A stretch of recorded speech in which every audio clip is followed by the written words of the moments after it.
কেমন আছেন সবাই? চলে আসলাম বাংলা ফুড হেরিটেজ থেকে। আজকে আমরা মজাদার ফালুদা তৈরি করে দেখাবো।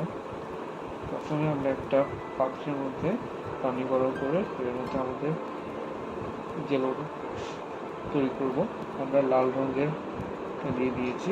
এবার পানি আস্তে আস্তে গরম হবে, এরপর এটাকে আমরা একটা বাটিতে রেখে দেবো। আমরা আবার এবার সবুজ কালারের জেলোটা তৈরি করবো। পানি গরম হতে থাকলে জেলোটা হয়ে যাবে। এরপর এই একটা আলাদা বাটিতে আমরা এইটাকে রেখে দিচ্ছি।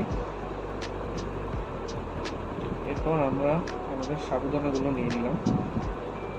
এখন একটা পাত্রে আমরা দুধ দিয়ে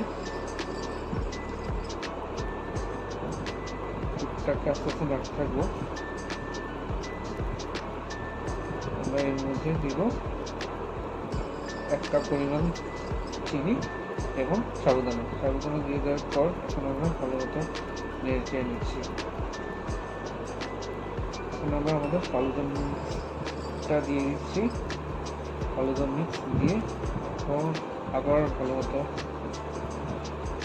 নেড়ে চেড়ে নিলাম। আমাদের ফালুদার মেইন কোর্সটা শেষ। এখন আমরা ফালুদাটা আলাদা করে রাখবো। ফালুদা হয়ে গেছে। এখন আমরা আমাদের দুইটা সবুজ এবং লাল জেলো নিয়ে নিলাম। আমরা ফল হিসেবে ব্যবহার করছি বেদানা এবং আপেল। এখন আপনাকে জেলোটাকে ভালো মতো ছোটো ছোটো করে কেটে নিব, যেন সুন্দর মতো ছড়িয়ে ছিটিয়ে দেওয়া যায় ফালুদার মধ্যে। এখন আমরা আমাদের পরিবেশন করার জন্য একটা বাটিতে জেলো সহ ফালুদা মিক্সচার দিয়ে দিব। আমরা ফালুদা মিক্সচার দিয়ে দিলাম বাটিতে। এখন আমরা আমাদের সবুজ জেলোটা ছড়িয়ে ছিটিয়ে দিব এর মধ্যে।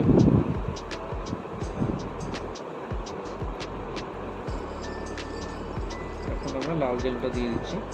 এরপর আমরা আমাদের আপেলটাকে ছড়িয়ে ছিটিয়ে দিলাম ফালুদার মধ্যে। এখন আমরা আমাদের ডালিমটা দিয়ে দিলাম।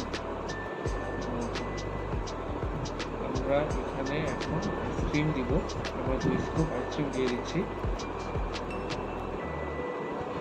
এই ফালুদা গরমকালে খাওয়ার জন্য খুবই উপযোগী এবং খুব ভালো লাগে গরমের মধ্যে এই ঠান্ডা ঠান্ডা ফালুদা খেতে। তো তৈরি হয়ে গেল আমাদের মজাদার ফালুদা। তো কেমন হয়েছে জানাবেন। নতুন কোনো ভিডিও নিয়ে আবার অন্য সময় দেখা হবে আপনাদের সাথে। ততদিন ভালো থাকবেন, সুস্থ থাকবেন।